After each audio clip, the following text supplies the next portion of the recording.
Hello everyone, and welcome back. Today I want to share 3 stories that blurred the lines between what I understand and what I can't. First story. It all began on a Tuesday, a day like any other.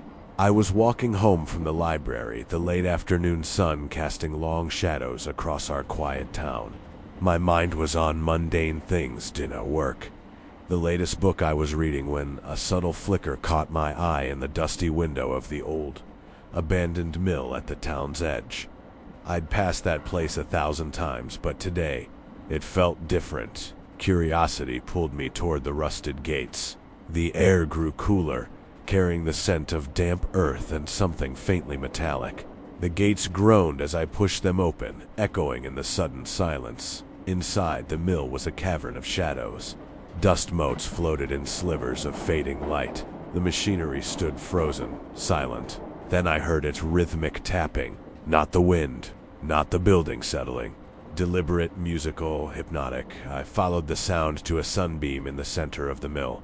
There it was, a vintage loom moving on its own. No hands guided it, yet it wove exquisite patterns, silver and gold threads shimmering as if alive. I froze, mesmerized. The images the loom created were astonishing. At first they showed the town as it once was, children playing by the river, families gathered around hearths, celebrations under a strange, timeless sky. Beautiful, poignant, unsettling. Then, the weaving shifted. A woman appeared at a loom, her face familiar. My heart skipped. As the shuttle moved faster, her features became unmistakable. It was my grandmother, younger than I'd ever known, weaving with urgent, practiced hands. Finally, the loom completed its story. The last threads formed me standing in the mill, alone, weariness in my posture, loneliness in my eyes. Beside me, a single empty chair. A prophecy. A warning. The tapping ceased. Sunlight faded. Darkness enveloped the mill. I backed away, my mind reeling. The next day, I returned. The loom remained, but the fabric was gone. The shuttle frozen. Had it all been a dream? I researched the mill and its history. Generations ago, a weaver named Alara had vanished, leaving her looms behind. And then I found a faded photograph of Alara. She looked exactly like my grandmother. The woman on the loom wasn't a stranger. She was family. And the empty chair? A reminder that the stories we weave, the paths we choose, have consequences. This experience changed me. It made me aware of the unseen threads that connect us, the echoes of the past that shape the present. Our lives aren't just lived, they are woven. Second story. It began on a foggy evening, the kind where the streets seem empty even in the heart of town. I had decided to take a shortcut through the old cemetery, a place I usually avoided. The gravestones leaned like tired sentinels, their inscriptions worn by time. A chill brushed my neck as I stepped among them. Though the air was still, something unusual caught my eye. A faint light flickering between 2 ancient oaks. It pulsed softly, almost like a heartbeat. Compelled by curiosity, I approached. The fog thickened around me, muffling sound and swallowing the edges of the world. At the center of the glow, I found a small weathered mirror propped against the roots of a gnarled tree. Its surface shimmered strangely, reflecting not just me, but a scene I could not recognize. In the mirror I saw a garden, alive with flowers I had never seen, under a sky painted in shifting hues. Children ran through the grass, laughing, their faces familiar yet unknown. It was as though I had stepped into a memory that wasn't mine. Then one of the children turned, and my breath caught.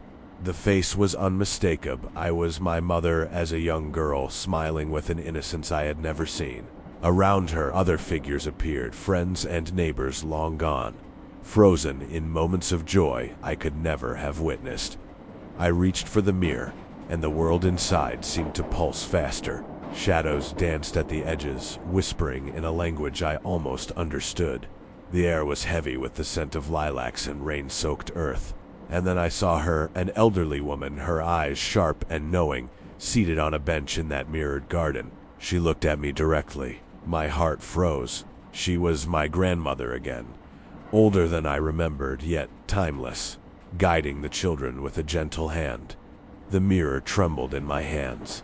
The fog swirled violently, and for a moment, I felt as if I were being pulled into the scene itself. The garden, the children, the grandmother, they weren't just reflections. They were echoes, remnants of lives intertwined with mine in ways I had never realized. Then, just as suddenly, the vision vanished. I dropped the mirror. The fog lifted, leaving only the silent cemetery and the distant flicker of the street lamp. The mirror now reflected only the empty graveyard, still cold and unremarkable.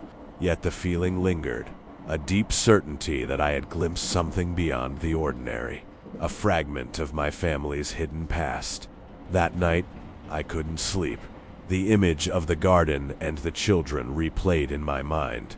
I later researched the cemetery and discovered that many of the graves dated back generations, some belonging to ancestors I had never known. And in a dusty journal tucked in the library archives, I found a note from my grandmother, describing dreams of a secret garden where the past and present meet. The experience changed how I see the world. The line between what is real and what is remembered feels thinner now. Our lives are not isolated moments. They ripple through time, connecting us to those who came before. And sometimes, if we are brave enough to notice, we catch a glimpse of those ripples like a mirror showing a garden that never existed. Until you see it. Third story. It began on a rainy evening. I was walking along the old railway tracks that cut through the outskirts of town. The air smelled of wet earth and rust, and the rhythmic tapping of rain on the tracks set a strange, hypnotic tempo. The path was familiar, but something felt wrong. A sudden flash of light caught my attention.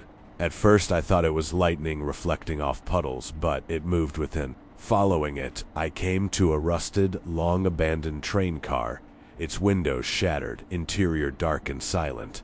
Yet, inside, faint lantern light flickered as if someone had been waiting for me. I stepped closer, and a chill ran down my spine. The door creaked as I pushed it open, revealing the interior frozen in time. Dust-covered benches, old suitcases, and a single journal lying open on the floor. As I approached, I noticed the pages turning by themselves, flipping as though an invisible hand were reading. Then, a voice, soft, almost a whisper, echoed in the car. "Do you see what was lost?" I froze. No one was there, yet the voice carried the weight of memory, of sorrow. My eyes were drawn to the journal. The words on the page glowed faintly. Names, dates, moments long forgotten.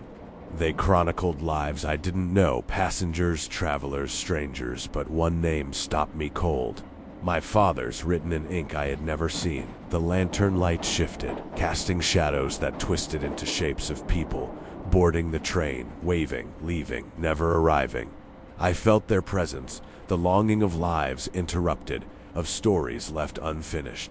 And then I saw her, my grandmother again, young and serene, standing on the platform watching the train depart. Her gaze met mine, warning and knowing. Suddenly, the train began to move, not on tracks, but through the shadows themselves. It whispered stories of loss and love, of moments repeated across generations. I realized that the train carried more than passengers. It carried memories, echoes of people tied together by invisible threads. And the journal, my father's name, was a reminder that the past never truly leaves us. That the lantern flickered once more and died. The train, the shadows, the voices, they vanished. The journal lay closed, the car silent. Only the rain remained pattering against rusted metal, leaving me with the lingering certainty that I had witnessed something beyond time. A bridge between lives, past and present, that night. I couldn't stop thinking about the train. Researching, I discovered that many generations ago, a mysterious train line had connected our town to distant places, its records lost in a fire decades ago. And in an old photograph tucked in a library archive, I saw my grandmother standing on a platform, exactly as she had appeared in the train car, waiting. This experience changed me. It reminded me that our lives, our choices, our connections, they leave echoes, The past has never truly gone, and sometimes it reaches out in ways we can barely comprehend. Thank you for listening. If you've ever felt the pull of something unseen, share your story. And if you want more tales of the mysterious, follow along. I promise there's more waiting to be discovered.